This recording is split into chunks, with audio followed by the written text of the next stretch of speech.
সুপ্রিয় দর্শক, এটা ঠিক যে আমাদের ডজন ডজন বিশ্বসেরা অলরাউন্ডার নেই। একটাই বিশ্বসেরা অলরাউন্ডার আমাদের সাকিব আল হাসান। তাকে আমাদের সম্মানের সঙ্গে রাখতে হবে। আবার এটাও ঠিক, সাকিব আল হাসানকেও বুঝতে হবে যে কিভাবে নিজের সম্মান নিজেকে রক্ষা করা যায় এবং কিভাবে দেশেরও সম্মান বাইরে রক্ষা করা যায়। এই যে কথাগুলো বলছি, এ নিয়ে চর্চা গতকাল থেকে আজকে পর্যন্ত সারা দেশেই হচ্ছে, বিভিন্ন মহলেই হচ্ছে। এবং সাকিব আল হাসান যেই আচরণ করেছেন খেলার মাঠে উইকেটে লাথি দিয়ে, তারও সমালোচনা হচ্ছে। এবং মজার ব্যাপার হলো, এরও নানা রকম ব্যাখ্যা, দ্বিমুখী ব্যাখ্যা পাওয়া যাচ্ছে। যেমন কেউ কেউ বলছেন যে সাকিব আল হাসান আসলে বিদ্রোহ করেছেন সিস্টেমের বিরুদ্ধে, ঘরোয়া ক্রিকেট লিগে অনিয়ম আছে, আম্পায়ারদের পক্ষপাতিত্ব আছে, স্বজনপ্রীতি আছে, এবং সর্বোপরি তারা ক্রিকেটকেই কাঠগড়ায় দাঁড় করিয়ে সাকিব আল হাসানের পক্ষে এক ধরনের যুক্তি দিচ্ছেন। আবার অন্যরা বলছেন যে ক্রিকেট ভদ্রলোকের খেলা, এই খেলাতে সাকিব যে আচরণ করেছেন সে আচরণ ঠিকঠাক হয়নি। তাহলে ক্রিকেটের ভেতরে যারা আছেন, ক্রিকেট নিয়ে যারা অনেক ভাবনা চিন্তা করেছেন, জীবন কাটিয়ে দিচ্ছেন, এবং বাংলাদেশের ক্রিকেটের উন্নয়নে যাদের অবদান অস্বীকার করার কোনো সুযোগ নেই, এমন কিছু মানুষকে নিয়ে আজ আমরা এসএসআরএম জনতন্ত্রে গণতন্ত্রে বসছি। পুরো বিষয়টি আমরা পরিষ্কার করে বুঝতে চাই যে ঘটনা হলো, তার পরিপ্রেক্ষিতে যা উঠে এলো, তার কোনটা কি, কোনটা সাদা, কোনটা কালো। এবং অবশ্যই ভাঙা গড়ার খেলায় সাকিব আল হাসান, এই নাম দিয়েছে আমরা আজকের শোয়ের। আমি আনোয়ার সাদি আপনাদের স্বাগত জানাচ্ছি। আমার সঙ্গে রয়েছেন বাংলাদেশ জাতীয় ক্রিকেট বোর্ডের সাবেক সভাপতি জনাব সাবের হোসেন চৌধুরী, রয়েছেন বাংলাদেশ জাতীয় ক্রিকেট দলের সাবেক অধিনায়ক জনাব রকিবুল হাসান, এবং রয়েছেন বাংলাদেশ জাতীয় ক্রিকেট দলের সাবেক ক্রিকেটার জনাব ইশতিয়াক আহমেদ। আমি জনাব রকিবুল হাসান আপনাকে দিয়ে আলোচনা শুরু করতে চাই। সার্বিক যে পরিস্থিতি দাঁড়ালো, তার কি ব্যাখ্যা, কি বিশ্লেষণ আপনার? ধন্যবাদ আপনাকে, এবং আমি একই সঙ্গে সাবের ভাই এবং ইশতিয়াককে ধন্যবাদ জানাচ্ছি। ইটস এ প্লেজার আপনার সঙ্গে একসঙ্গে কথা বলা এমন একটা ইস্যু নিয়ে। তো আজকে এই নাটকের শেষ অঙ্কটা শেষ হয়ে গেছে। অর্থাৎ স্যাংশন হ্যাজ বিন ইম্পোজড। আমরা জানি তাকে 3টি ম্যাচ সাসপেন্ড করা হয়েছে এবং একই সঙ্গে 5 লক্ষ টাকা তাকে জরিমানা করা হয়েছে। এবং এটা হয়েছে, আমরা যদি ক্রিকেটের ভাষায় বলি, যে it is A level 3 offence. Code of conduct, যেটা মেনে সব খেলোয়াড়দেরকেই চলতে হয়। এটা প্রি টুর্নামেন্ট বা টুর্নামেন্ট চলাকালীন সময়ও ম্যাচ রেফারি যারা থাকেন তারা আপডেট করে দেন, বলে দেন যে ডুজ অ্যান্ড দ্য ডোন্টস, কি করা যাবে কি করা যাবে না। ক্রিকেটের মাধুর্য, ক্রিকেটের ঐতিহ্য, এটাকে সমুন্নত রাখতে হবে। এটা ঠিক, খেলাতে একটা ভুল সিদ্ধান্ত হতে পারে, অনেক কিছু হতে পারে, বাট আবেগ দিয়ে এমন কিছু করা যাবে না যেটা দৃষ্টিকটু হয়, দৃশ্যত হয় এবং ক্রিকেটের ভাবমূর্তিকে নষ্ট করে। তো সাকিব আল হাসান যে কাজটি করে বসেছেন, সেই কাজটি কিন্তু কোনোভাবে ক্রিকেটের সঙ্গে যায়। অত্যন্ত একটা গর্হিত কাজ, অসম্মানের কাজ তার জন্য এবং আমাদের দেশের ক্রিকেটের জন্য, আমি মনে করি।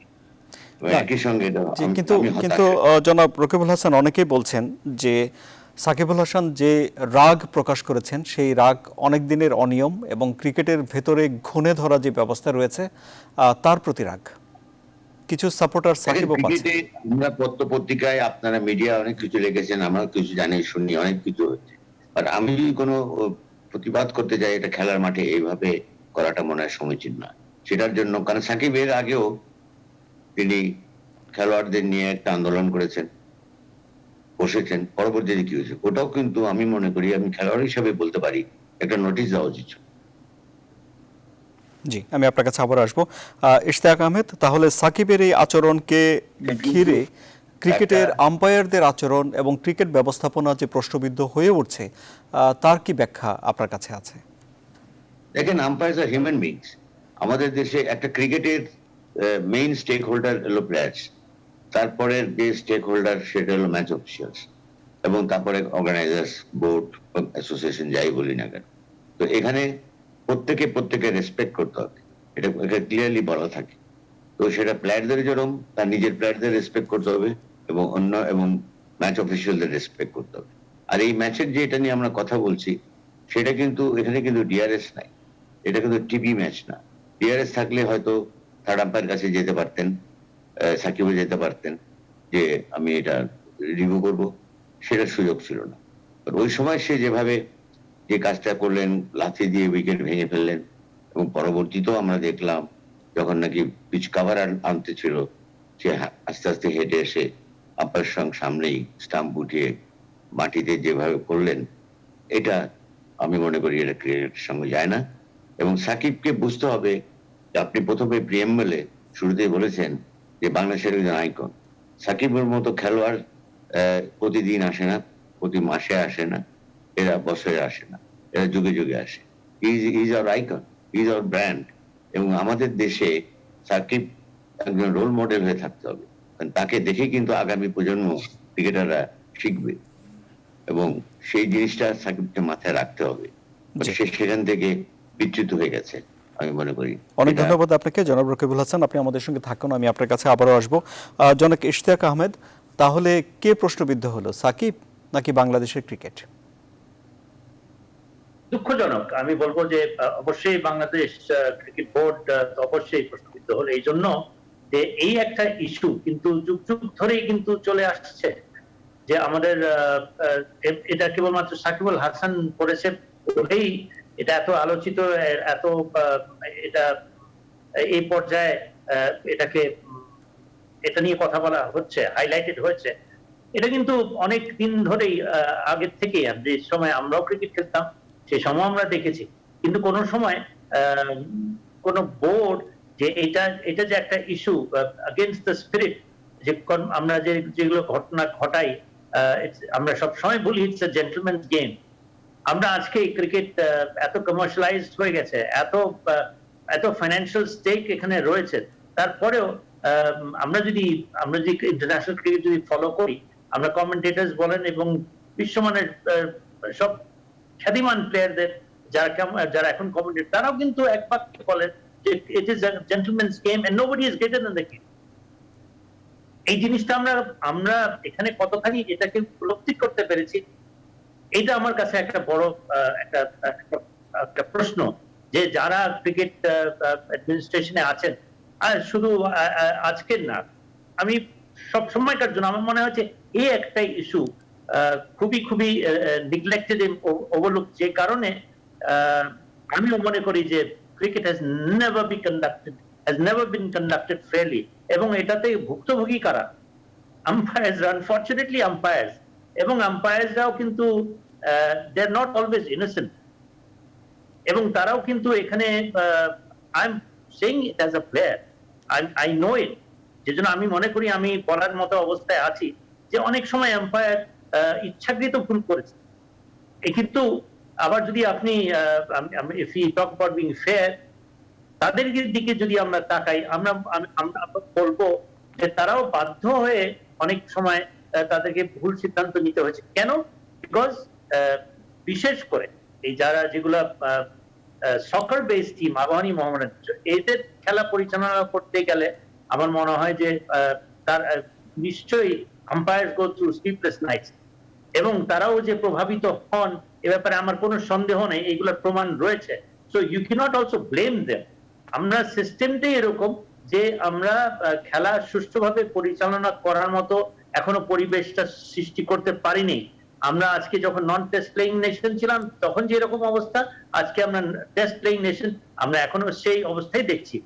এবং আমরা যদি কিন্তু এই আম্পায়ারদের পক্ষপাতিত্বের বিষয়টি আপনারা যদি আগে থেকে জানতেনই, তাহলে এই বিষয় নিয়ে কেন এতদিন আলোচনা হলো না, আর বিষয়টি কেনই বা ঠিকঠাক করে দেয়া হলো না? না, আমি ওইটাই কথা বলছি যে আজকে যে সাকিবের যে গতকালকে আমরা যেটা দেখলাম, আমার কাছে মনে হয় এজ এ দর্শক, আমি অন্তত ভিডিওতে দেখে, ক্লিপিং দেখে যেটা আমি বুঝতে পারলাম, I come to the conclusion যে একটা প্রি ডিসাইডেড একটা ইনিশিয়েটিভ ছিল, যে অ্যাজ ইফ, কারণ আমরা যদি দেখি, লক্ষ্য করে দেখি, আম্পায়ার কিন্তু তার ডিসিশন কিন্তু দেওয়ার আগে কিন্তু সেই ঘটনাটা ঘটিয়ে ফেলেছে। তো হোয়াট ডাজ দিস মিন? আমরা যদি ঠিক মতো স্ক্রুটিনাইজ করে বলি, অ্যানালাইজ করে বলি, that this was a preconceived initiative, যে এবং ইয়েস, হয়তোবা কিছুদিন ধরে হয়তোবা আবাহনী ডিসিশন ফেভার, তাদের ফেভার পাচ্ছে হয়তোবা, আমি মাঠে যাই না, বাট যা শুনি, যা খবরের কাগজে দেখি, আম্পায়ারিং বড় আলোচিত একটা বিষয়, এবং অনেক ধরনের নিন্দনীয় কথাবার্তা আম্পায়ারিং এর বিরুদ্ধে এবং সিস্টেমের বিরুদ্ধে আমরা কিন্তু শুনেছি। ইট ইজ নট দ্যাট আমি আজকে সুযোগ পাচ্ছি বলে বলছি, তা কিন্তু না। এটারই বহিঃপ্রকাশ আমরা সাকিবের যে যে আমরা বডি ল্যাঙ্গুয়েজ জেস্টার, তারপর আরেকটা মজার ব্যাপার, এটাও না বলে পারছি না, আহ, একজন অফিসিয়ালের সাথে একজন মনে হচ্ছিল মাঠে একজন রাগান্বিত অফিসিয়াল মাঠে নেমে গেছে। He is a board official, যতটুকু শুনেছি he was coming out from the Abahani tent. Now you tell me, why will he come out from the Abahani tent? He's a board administrator. He is supposed to be neutral. এখানেও কিন্তু বড় একটা conflict in ইন্টারেস্টের ব্যাপার রয়ে গেছে। I mean এটাও না বলে পারছি না। So এখানে আমরা এখান থেকেই বুঝতে পারছি যে ফেয়ারনেস কতখানি রয়েছে এখানে। আনফরচুনেটলি ফেয়ারনেসের কোনো আলামতই নাই। আমি ইয়েস এখানে আশা করছিলাম যে এই সভাপতির যখন নিয়েছেন, হাল ধরেছেন, কিছুটা হলে আমরা ডিসিপ্লিন এবং এটাকে শক্ত হাতে উনি মোকাবেলা করার চেষ্টা করেছেন। কিছু ক্ষেত্রে যে শক্ত ঘন নেই বললে ঠিক হবে না অবশ্যই। এবং আমি বিশেষ করে ভাবছিলাম যে হয়তোবা এই বেলাও আমরা ওইটার পুনরাবৃত্তি দেখবো। তার মানে হচ্ছে যে একটা কঠোর আমরা ডিসিপ্লিন, রফিকুল ভাই ভালো জানবেন, he is been a match referee, তো হি নোজ যে এই সিদ্ধান্তটা যেটা নেওয়া হয়েছে according to the laws governing the game. কিন্তু আমরা যদি এই আচরণটাকে যদি ঠিক মতো অ্যানালাইজ করি, সাকিব আল হাসানের মতো একটা প্লেয়ার যে কিনা 10 বছর ধরে আমাদের ইজ আওয়ার ব্র্যান্ড, তার থেকে আমরা কি আশা করতে পারি? এই ধরনের আচরণ যদি আমরা আশা করি, তাহলে আমরা আমাদের আগামী প্রজন্ম যে ছেলেরা, যে প্লেয়াররা, তারা কি শিখবে? যে ঠিক আছে এটা করে পার পেয়ে যাওয়া যায়, এটা করে এইটুক শাস্তি পাওয়ার মতো কি? এটা আমি যারা বাকি যারা আছেন সাবের ভাই এবং রফিক ভাই, তাদের উপরে ছেড়ে দিলাম যে whether this punishment is good enough for the crime committed। আমি এটাকে ক্রাইমই বলবো, বিকজ এই ধরনের একটা কালো অধ্যায় আমি মনে করি বাংলাদেশ ক্রিকেটের কোনোদিন আগে আমরা দেখি নাই। জি, জনাব ইশতিয়াক আহমেদ, খুবই ভালো পর্যবেক্ষণ আপনার, যে সাকিব আল হাসান খুব দ্রুতই উইকেটে লাথি দিয়েছেন বলেই ভিডিওতে দেখা গেছে। জনাব সাবের হোসেন চৌধুরী, তাহলে এখন সাকিব আল হাসানের আচরণ এবং একজন অফিস বিয়ারারের আচরণ, সাকিব আল হাসানের এই আচরণকে ঘিরে ঘরোয়া ক্রিকেটের বিরুদ্ধে অভিযোগ, সবকিছু মিলে আসলে পরিস্থিতি আপনার চোখে কি দাঁড়াচ্ছে? যে বিষয়গুলো নিয়ে হেডলাইন হবে সেটা হচ্ছে মানে সাকিবের আচরণটা, এবং এটাই দুঃখজনক, কেননা আমাদের হিস্ট্রি বুকে এটাই রেকর্ডেড থাকবে, কারণ এই ধরনের ঘটনা মানে এই পর্যায়ে হয়তো অতীতে হয়নি। এবং আমার মনে হয় না আমি এবং আমাদের যে দুইজন সম্মানিত আলোচক আছেন বা আপনি বা ক্রিকেটের সাথে যারা সম্পৃক্ত এবং যারা ক্রিকেট নিয়ে ভাবে, কেউই এই ধরনের অ্যাকশনকে তারা ডিফেন্ড করবে না। মানে এটা ইনডিফেন্সিবল একটা কাজ সে করেছে, এবং সাকিবও কিন্তু ডিফেন্ড করেনি, সে সাথে সাথে ক্ষমা চেয়েছে। So that should have been the end of the matter. সে যেহেতু নিজেই বলেছে যে এটা ঠিক হয় নাই, ঠিক হয়েছে কি ঠিক হয় নাই সেই আলোচনার আসলে প্রয়োজন নেই। আর কথাটা হচ্ছে যে এটা তো একটা নির্দিষ্ট বিষয়, আরেকটা হচ্ছে আপনি যে বিষয়টা আনছেন যে মানে ঘরোয়া ক্রিকেট নিয়ে যে অনিয়মের যে কথাগুলো আসে বা আপনার আম্পায়ারের যে ভূমিকা, তো এটা আমার কাছে অনেকটা মনে হয় মানে যদি আম্পায়ারের এই ধরনের ভূমিকা হয়ে থাকে, আমি অনেকবার বলেছি, কারণ আমার কাছে অনেকেই অভিযোগ করেছে এবং পত্রপত্রিকায় কিন্তু নিয়মিত আসে। মানে বাংলাদেশের ইতিহাসে এই ঘটনা আছে যে একজন খেলোয়াড় আম্পায়ারকে প্রকাশ্যে চোর বলেছে, তারপরেও কিন্তু আম্পায়ার তার বিরুদ্ধে ম্যাচ রিপোর্ট দেয়নি, বিকজ যে কথাটা সে বলেছে সেটা সত্য ছিল। এই ধরনের ঘটনা আছে যে একজন ব্যাটসম্যানকে আউট দেওয়ার পর প্রতিবাদে সে উইকেটে সে বসে গেছে, এবং তখন আম্পায়ার যে বলছে আমার তো আর কিছু করার ছিল না, তো তোমাকে বাবা যেতে হবে। এই ধরনের ঘটনা আছে যখন একজন বোলার মানে ওয়াইড এবং নো বল দিয়ে হয়তো 50-60 রান দিয়ে দিল প্রতিবাদে। সো এই ঘটনাগুলো আছে। So I think the two issues are separate. এখন কথাটা হচ্ছে যে সাকিব যেভাবে, যদি সে এই কারণে ঘটনাটা ঘটিয়ে থাকে, আমরা কিন্তু জানি না, সাকিব কিন্তু এখনো বলে নাই কি কারণে করেছে। এখন সে যদি এটা ফ্রাস্ট্রেশনের কারণে করে থাকে, obviously he has anger management issues. তার তো মানে এটা করার কথা না। একজন সে এই লেভেলের একজন খেলোয়াড়, যে সে পৃথিবীর প্রায় প্রতিটা দেশেই সে খেলেছে, সে বিশ্ব পর্যায়ের একেবারে চূড়ান্ত পর্যায়ে খেলেছে। সো তার তো এই ধরনের আউটবাস্টের কোনো জাস্টিফিকেশন নাই। এবং রকিবুল্লাহ যেটা বলেছেন, আমার মনে হয় ফাইন যেটা করেছে সেটা যথার্থ, সেটা নিয়ে কোনো সমস্যা নাই। তবে অনেক সময় হয় কি, ধরেন যদি আপনি এটার সাথে এখন ঘরোয়া ক্রিকেটের বিষয়টা নিয়ে আসেন, তাহলে কিন্তু আলোচনাটা আবার অন্যদিকে চলে যাবে, এবং সেটা মানে যাওয়া উচিত উচিত না সেই বিচার আমি করব না। তবে বিষয়টিকে যদি আমি এইভাবে দেখি যে সাকিবের যে কাজটা করেছে সেটা অবশ্যই অন্যায়, তার, এবং সেও স্বীকার করেছে। সো ওই জায়গায় কিন্তু বিষয়টা শেষ। And পরবর্তী প্রশ্নটা হচ্ছে আসলেই কি ঘরোয়া ক্রিকেটে এই ধরনের অপরাধ হচ্ছে কিনা। কারণ দেখেন, একজন আম্পায়ার হচ্ছে মানে মাঠে উনি হচ্ছেন চূড়ান্ত বিচারক। এখন ওনার আঙ্গুল যদি উঠে তাহলে আপনাকে সেটা মানতে হবে। এখন বিচারক যদি অবিচার করে তাহলে সেটার আপনার ইয়েটা কি, সেটার রেমেডিটা কি? সেটা তো আর খেলোয়াড়ের না, সেখানে বোর্ড এখানে এসে সেই বিষয়টা ঠিক করতে হবে। যদি আমাদের বাংলাদেশে ম্যাচ ফিক্সিং হয়ে থাকে, যেটা নিয়মিতভাবে বলা হয়, পত্রপত্রিকায় বলা হয়, আমি কিন্তু আজ পর্যন্ত ক্রিকেট বোর্ড থেকে কোনো আমি রিজয়েন্ডার দেখি নাই যে এই ঘটনাটা সত্য না, যে আপনারা বলছেন। যেমন আজকের পত্রিকাতেও দেখেন অনেকে অনেক ঘটনা টেনে নিয়ে এসছে, একেবারে বাংলাদেশের প্রথম সারির যে দৈনিক আছে তারা নিয়ে এসছে। আমাদের যেমন আইসিসিতে একটা অ্যান্টি করাপশন ইউনিট আছে, তার একই একটি কাঠামো বাংলাদেশ ক্রিকেটের অধীনেও আছে। আমি কিন্তু আজ পর্যন্ত কোনো তদন্ত তাদের করতে আমি দেখি নাই বা শুনি নাই। তো এই ঘটনাগুলো হয়ে যাচ্ছে। আমাদের সম্মানিত প্রেসিডেন্ট, বোর্ড প্রেসিডেন্ট, উনি বলেছেন হ্যাঁ আগামীতে হবে না, ঠিক হয়ে যাবে। অর্থাৎ উনিও স্বীকার করছেন যে মানে কিছু সমস্যা আছে, কিন্তু সমাধান কিন্তু হচ্ছে না। এবং এটা যদি না হয় তাহলে এটার আলটিমেটলি কিন্তু বাংলাদেশ ক্রিকেটে ক্ষতিগ্রস্ত হবে। কেননা আপনার যদি এইভাবে আমাদের আম্পায়ারিং এর মান যদি দিন দিন আপনার নিম্নমুখী হয়, তাহলে এটা তো আমাদের কোয়ালিটি অফ ক্রিকেটে একটা রিফ্লেকশন থাকবে। এবং আমি গতকালই ইনফ্যাক্ট দেখছিলাম যে আইসিসির যে এলিট প্যানেল আছে অফ আম্পায়ার্স, এটা কিন্তু আমি জানি না রকিবুল আপনি জানেন কি না, একসাথে আপনি এটা দেখতে পারেন, সেখানে বাংলাদেশের একজন আম্পায়ারও নাই। মানে আলোচনাটা আমি আরেকটু বিস্তৃত করছি, বিকজ আমরা শুধু এই সাকিবকে নিয়ে আলোচনাটা হওয়া উচিত না, এই আলোচনা কিন্তু আমাদের মানে প্রতিনিয়তই করা উচিত। তো সব দেশের আছে, সব টেস্ট প্লেইং কান্ট্রির আছে, শুধু জিম্বাবুয়ে এবং বাংলাদেশের কোনো আম্পায়ার এলিট প্যানেলে নাই।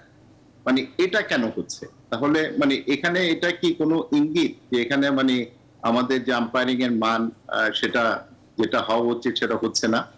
আর দেখেন, আমরা যখন একটা খেলার মানের উন্নয়নের কথা বলি, আমরা কিন্তু সেই আলোচনাটা সার্বিকভাবে করি। যেমন আমরা মাঠ নিয়ে আলোচনা করি, আমরা অবকাঠামো নিয়ে আলোচনা করি, আমরা টেকনিক্যাল ইনফ্রাস্ট্রাকচার নিয়ে আলোচনা করি, কোচদের নিয়ে আলোচনা করি, কিউরেটর নিয়ে আলোচনা করি। একইভাবে কিন্তু আমাদের আম্পায়ার নিয়েও আমাদের আলোচনা করতে হবে। কেননা এটাতে এইভাবে যদি চলতে থাকে, অভিযোগ যদি আসতে থাকে, এবং মোর ইম্পর্টেন্ট হচ্ছে অভিযোগগুলো নিষ্পত্তি হচ্ছে না, তাহলে কেন হচ্ছে না? কেউ হয়তো বলে যে এখন আমাদের যেভাবে বিসিবির গঠনতন্ত্র আছে, যে একটা দলের অবস্থান কি লিগ টেবিলে সেটার উপর নির্ভর করছে যে আগামীতে তার ভোটের রাইটটা কতটুকু আছে। তো এটা কি আমাদের আগামী দিনের ইলেকশনে কার কত ভোট হবে সেই বিষয়? আমরা এটাও জানি, এবং বিসিবির একজন পরিচালকও বলেছেন যে ঢাকা লিগে যে ক্লাবগুলি আছে, আমি জানি না কয়টা ক্লাব আছে, হয়তো 72 বা এরকম কোন ক্লাব হবে, তারা বলেছেন কিন্তু 65 বা 66টা ক্লাব কয়েকটা কোম্পানি মিলে এগুলো নিয়ন্ত্রণ করে। তাহলে তো এটা মানে বিদেশে যে ম্যাচ ফিক্সিংটা হয় সেটা হয় মানে এখানে জুয়ারিদের একটা ভূমিকা থাকে, এখানে কিন্তু সেই ধরনের কোনো বিষয় না। তাহলে এটা হচ্ছে আমার লিগে আমার অবস্থানটা কি হবে, এবং সেই অবস্থানটা নিশ্চিত করার জন্য আগে থেকে আমি সিদ্ধান্ত নিয়ে নিচ্ছি যে কোন খেলার ফলাফল কি হবে। সো এটা আমি মনে করি আরো ডেঞ্জারাস, কারণ এটা তো আমি ক্রিকেটের যে ফ্যাব্রিক আছে সেটাকে আমি ধ্বংস করে দিচ্ছি। জি, আমি আপনার কাছে আবারও আসবো। জনাব রকিবুল হাসান, আন্তর্জাতিক পরিমণ্ডলে বাংলাদেশের আম্পায়ারদের স্বীকৃতি তাহলে কি নেই? আপনি একটু নিজেকে কাইন্ডলি আনমিউট করে নিন।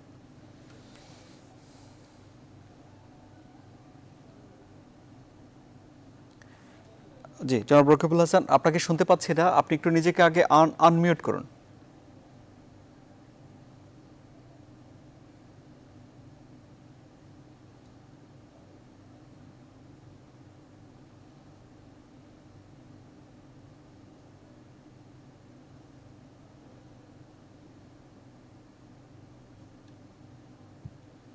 আমি আপনার কাছে একটু পরে আসছি। জনাব ইশতিয়াক আহমেদ, বাংলাদেশ এবং জিম্বাবুয়ের আম্পায়ার সেই আন্তর্জাতিক প্যানেলে নেই, তাহলে আমরা কি শুধু খেলার মান এবং খেলোয়াড়দের বিকাশের দিকেই মনোযোগী বেশি?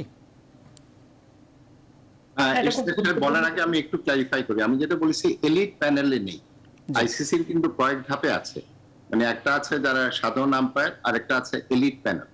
আরেকটা আছে আমাদের ম্যাচ অফিসিয়ালস, সেখানে কিন্তু বাংলাদেশে নাই। বা তার চেয়ে আমার কাছে যেটা মোর টেলিং মনে হয়, যেটা আমাকে অনেক কিছু বলে দিচ্ছে, সেটা হচ্ছে এলিট প্যানেলে আমাদের কোনো আম্পায়ার নাই। যদিও আমরা এলিট পর্যায়ে খেলছি, আমাদের টেস্টটা হচ্ছে আমাদের সর্বোচ্চ। আমরা কিন্তু টেস্ট পর্যায়ে খেলছি, কিন্তু এলিট পর্যায়ে কোনো আম্পায়ার নাই। ধন্যবাদ। ওকে, জি জনাব ইশতিয়াক আহমেদ। যে এটা আমার কাছেও একটি প্রশ্ন, এবং এটা কেন কেন নাই, আহ, দুঃখজনক।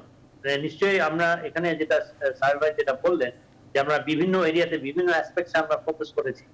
আমরা আম্পায়ার ডেভেলপমেন্টের ক্ষেত্রে আমরা কোনো ধরনের যে করি নেই সেটা বোঝাই যাচ্ছে, যে কারণ আমরা সেই এলিট প্যানেলে আমাদের কোনো প্রতিনিধি এখন আজ পর্যন্ত নাই।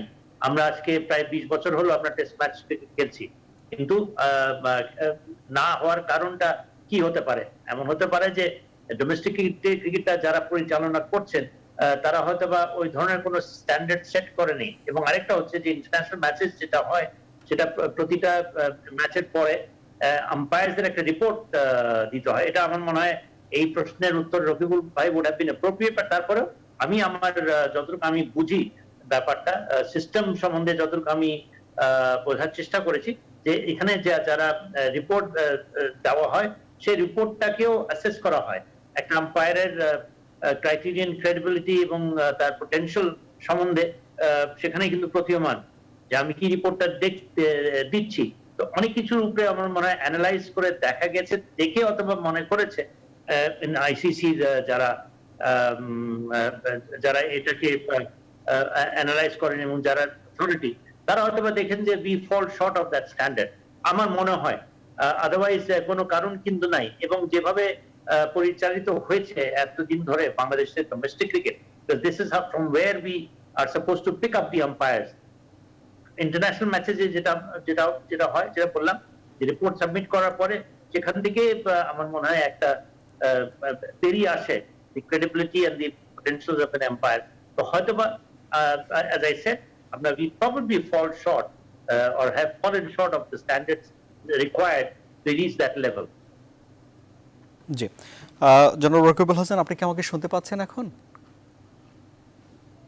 কিন্তু আপনি এখনো মিউট হয়ে আছেন, আমরা এখনো আপনার কথা শুনতে পাচ্ছি না।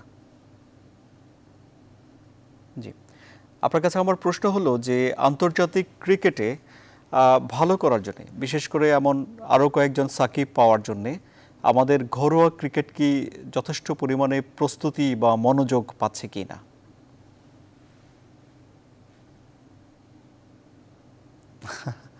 আমি খুবই দুঃখিত, আপনার অডিও আমরা এখনো পাচ্ছি না।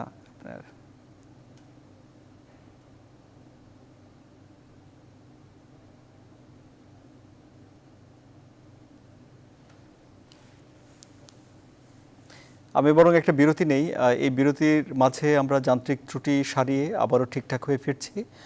সুপ্রিয় দর্শক, আপনারা আমাদের সঙ্গে থাকুন।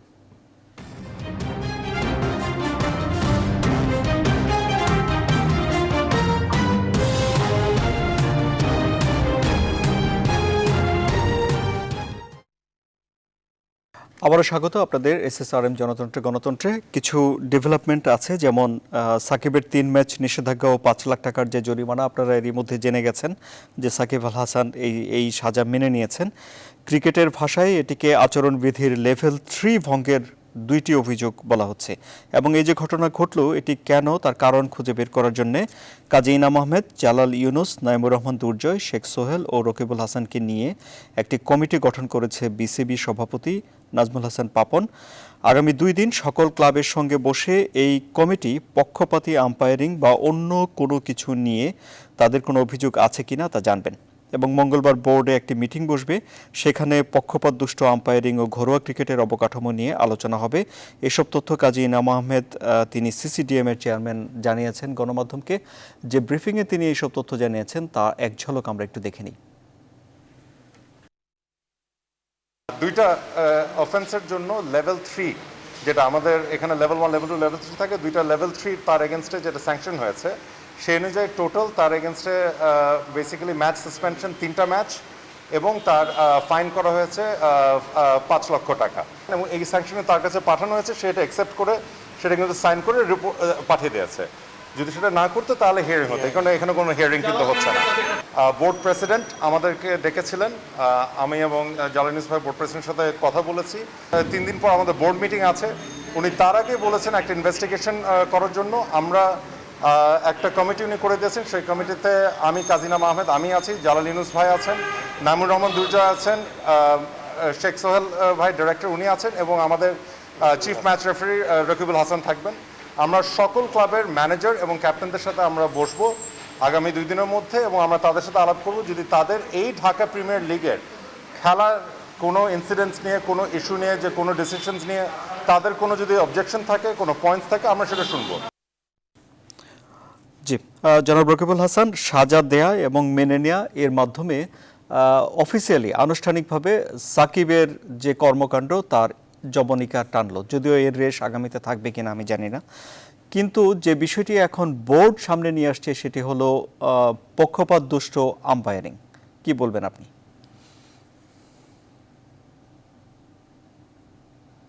Not again.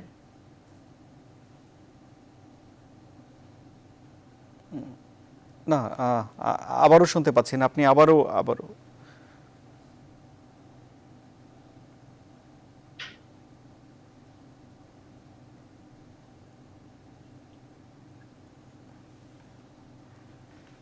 না, শুনতে পাচ্ছি না।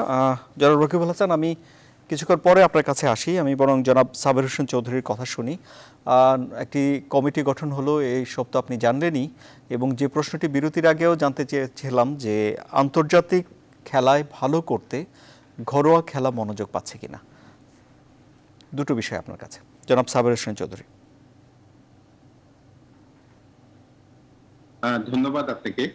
দেখেন, মানে কথাটা তো সুনির্দিষ্টভাবে আমাদের বলতে হয়। আসলে মানে আমরা ক্রিকেটে অন্যান্য দেশের ক্ষেত্রে যেটা হয়ে এসছে সেটা হচ্ছে তাদের ঘরোয়া ক্রিকেটের উপরে ভর করে কিন্তু তাদের আন্তর্জাতিক টিমগুলো গঠন করা হয়। আপনি দেখবেন যারা আন্তর্জাতিক পর্যায়ে যারা ভালো পারফরমেন্স করে তাদের সবাই ডোমেস্টিক ক্রিকেটের স্ট্রাকচারটা খুবই স্ট্রং। আপনি অস্ট্রেলিয়া বলেন, আপনি ইংল্যান্ড বলেন, আপনি সাউথ আফ্রিকা বলেন, নিউজিল্যান্ড বলেন, ওটা থেকেই কিন্তু তারা আসে। বাংলাদেশে আমাদের একটা ব্যতিক্রম হয়ে এসছে, মানে এটা হিস্টোরিক্যালি আমরা কিন্তু ফার্স্ট ক্লাস রেকগনিশনের আগে আমরা টেস্ট স্ট্যাটাস পেয়ে গেছি। সাধারণত যেটা হয়, আগে ফার্স্ট ক্লাস ক্রিকেটের স্বীকৃতি পাওয়া হয়, তারপরে হচ্ছে টেস্ট ক্রিকেট। সো এটা সবসময় কিন্তু আমাদের জন্য একটা সমস্যা ছিল। তো এখন যদি আমি দেখি যে আমাদের ঘরোয়া ক্রিকেটের যে স্ট্রাকচার, আমরা একজন খেলোয়াড় কয়টা লঙ্গার ভার্সন অফ দ্য গেম খেলে একটা সিজনে, সেটা কিন্তু মোটেও যথেষ্ট না। এবং আমাদের মনোযোগ কিন্তু এখন চলে আসছে মানে ওয়ানডের দিকে, টি-20-র দিকে, আমাদের বিপিএল আছে। সো টেস্ট ক্রিকেট আমার আগে ঠিক করতে হবে যে কোন ভার্সনে অ্যাকচুয়ালি আমি নিজেকে প্রতিষ্ঠিত করতে চাই। এবং আপনি দেখবেন যে টেস্ট ক্রিকেটে যে কারণে আমাদের রেজাল্ট কিন্তু খুবই হতাশাজনক। আমরা একটু বেটার ওডিআইতে, টি-20-তে মাঝে মাঝে আমরা মানে জ্বলে উঠে, আমাদের পারফরমেন্স খুবই ভালো হয়। তবে যেটা বলা হয় যে পিনেকল অফ ক্রিকেট মানে টেস্ট ক্রিকেট, এখানে কিন্তু আমরা কখনোই ভালো করছি না। এবং সুতরাং আপনার ডোমেস্টিক ক্যালেন্ডার, আপনার ডোমেস্টিক স্ট্রাকচার, মানে সবই কিন্তু আপনাকে চেঞ্জ করতে হবে। তো আপনি যে কমিটির কথাটি বললেন, আমি টার্মস অফ রেফারেন্সটা যদি লিখিত থাকতো ভালো হতো, কারণ এটা জাস্ট এমনি বলেছেন যে এই আমাদেরকে দেখতে বলেছে। তো আমার মনে হয় এটা একটা লিখিত টার্মস অফ রেফারেন্স থাকা উচিত, এবং নিশ্চয় যেন রকিবুল হাসান যখন ওই মিটিং এ যাবেন তিনি সেটা চাইবেন। দ্বিতীয়, হয়তো ইন্টারেস্টিংলি আমি আপনার কাছে একটা প্রশ্ন রেখেছিলাম, একটা I'll call you back, Nasir. I'll call you back. I'm in a program. বলুন। জি, সাবের হোসেন চৌধুরী। আমি যেটা বলছিলাম যে সাকিব কেন এই কাজটি করেছে, এটা কি মানে তার একটা ফ্রাস্ট্রেশন ছিল নাকি সে একটা প্রতিবাদ করছিল? তো এখন তো আমার মনে হয় বোর্ড সভাপতি স্বীকৃতি দিয়ে দিল যে এটা আমাদের বায়াসড আম্পায়ারিং এর বিরুদ্ধে তার প্রতিবাদ। কারণ এই ঘটনার পরে যদি আপনি ওই কমিটিটা করেন এবং সেখানে আপনি বলছেন যে এই আম্পায়ারিং এর বিষয়টা আমাকে দেখতে হবে, তাহলে তো আমরা যে সংযোগটা করতে চাচ্ছিলাম না, এই বিসিবির এই কমিটি ফরমেশনের কারণে কিন্তু সেটা বিসিবি অফিসিয়ালি স্বীকৃতি দিয়ে দিল যেটা বাংলাদেশে হয়, এবং এটা চেক করার জন্য বলছে। তবে এখানে আমাদের যেটা এখন যেটা সতর্ক থাকতে হবে, এটা যেন একটা হোয়াইট ওয়াশ না হয়, এটা যেন একটা সত্যিকারের কমিটি হয়। আমরা অবশ্যই এটাকে সাধুবাদ জানাই, অনেক আগে হওয়া উচিত ছিল, তবে বেটার লেট দ্যান নেভার। এবং এখানে শুধু যারা, একটা কথা আমি আবার একটু আগে যেটা বলেছিলাম ওটাতে ফিরে যায়, যে এই ক্লাবগুলোর নিয়ন্ত্রণ কিন্তু 3টা বা 4টা গ্রুপের কাছে বা কোম্পানির কাছে। তো এখন যদি আপনি ওইভাবে সাজিয়ে ওই লোকগুলোকে নিয়ে আসেন এবং তারা যদি বলে না আমাদের কোনো অভিযোগ নাই, তাহলে কিন্তু সেখানে সিসিডিএম এবং বিসিবি বলবে না দেখো আমরা তো সবাইকে ডেকেছি। এখন এটা তো মানে নিজেদের মধ্যেই যদি একটা খেলা হয়ে যায় এবং এই ইয়ার মধ্যে যদি কোনো স্বচ্ছতা না থাকে, মানে যে বিতর্কিত ম্যাচগুলি আছে, আমার মনে হয় তাদের শুধু টিম না, তাদের সাংবাদিকদের সাথে বসতে হবে, মিডিয়ার সাথে বসতে হবে, তাদেরকে সিসিডিএম কে ব্যাখ্যা দিতে হবে কেন তারা ক্যামেরা মাঠে অ্যালাউ করে না।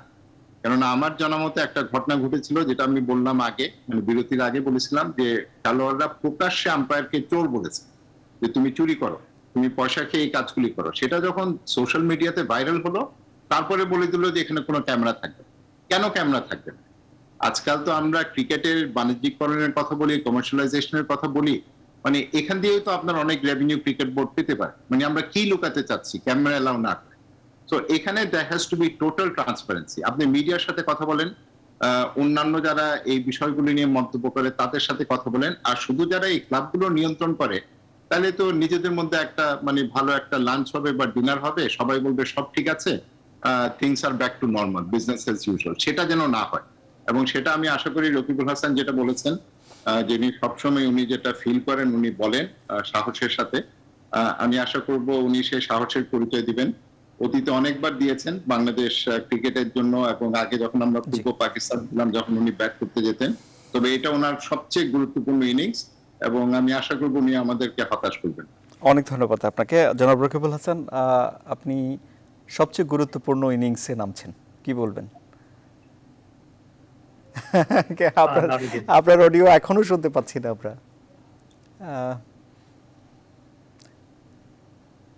নাকি কি ফোনে আনা যায় হোয়াটসঅ্যাপে বা কিছু যদি করে আপনারা?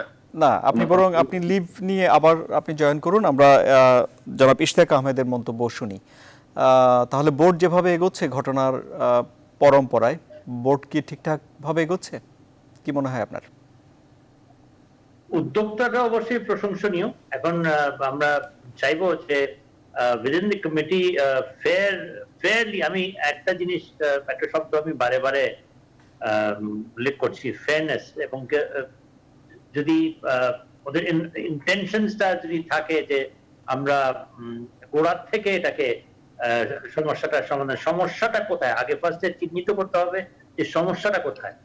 আমরা সমস্যাটা কেবলমাত্র এই সাকিবের এই ঘটনাটার সমস্যা না, আমি আগে বলেছি যে হিস্টোরিক্যালি কিন্তু এটা কোন সময় বোর্ড যুগ যুগ ধরে কোনোদিন বোর্ড এই যে স্পিরিট অফ দ্য গেম, আমরা we are talking of the game, যেটাকে আমরা সব সময় বলে থাকি যে জেন্টলম্যানস গেম। আমি সূচনায় কিন্তু বলেছি যে it is A gentleman's game. এবং বর্তমানে যতই আমরা কমার্শিয়াল হোক না কেন, আমরা একটা বেলায় কোনো সময় দ্বিমত করি না যে nobody is greater in the game, এবং there is this thing called spirit of the game.